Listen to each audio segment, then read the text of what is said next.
যদিও শীতের শুরু কিন্তু গ্রামে পড়তেছিল কিন্তু প্রচুর পরিমাণে শীত। আর এর ভিতর আমি জাল নিয়ে চলে আসছিলাম মাছ মারতে। গ্রামে আসলে শীত হোক আর গরম হোক, জাল বেয়ে মাছ মারতে আমার খুবই ভালো লাগে। তো আসছিলাম, প্রথম ক্ষেপণটা কিন্তু ভালো দিতে পারি নাই। সাথে ছিল ছোট মামাতো ভাই, ও বলতেছিল এই সাইডে ক্ষেপণ দাও, তারপরে এই সাইডে খ্যাপ দেওয়ার পরে কিন্তু এই মাছটা বাজছিল। কারণ এই সাইডের কোনার দিকে কিছু ডালপালা ছিল। তারপর আবার এখানে আসলাম, এখানে আরেকটা খ্যাপ দিলাম। এই খ্যাপটা কিন্তু খুবই সুন্দর হয়েছিল। খ্যাপটা দেওয়ার পরে কিন্তু আস্তে আস্তে খুব সুন্দর করে আমি জালটা উঠাচ্ছিলাম। তারপরে ধুয়ে নিচ্ছিলাম, ধুয়ে তারপরে এই যে রাস্তার উপর উঠালাম। দেখতে পেলাম যে এই খ্যাপেও একটা মাছ বাজছে।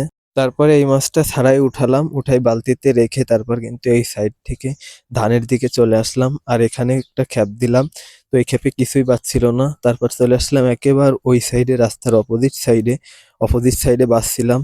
তো ওইখানেও কিছু মাছ পাইলাম না।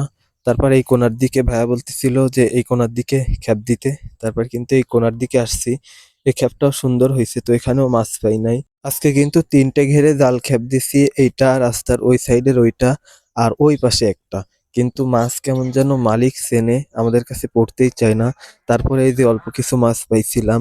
আর এই রুই মাছটা পাইছিলাম একেবারে শেষের দিকে এই পাশে। অনেকক্ষণ জাল বাওয়ার পরে কিন্তু অল্প কিছু মাছ পাইছিলাম। তো এই শীতের ভিতরে কার কার এমন গ্রামে আসলে জাল বেয়ে মাছ মারতে মন চায়, কমেন্ট করে অবশ্যই জানাবেন। আল্লাহ হাফেজ।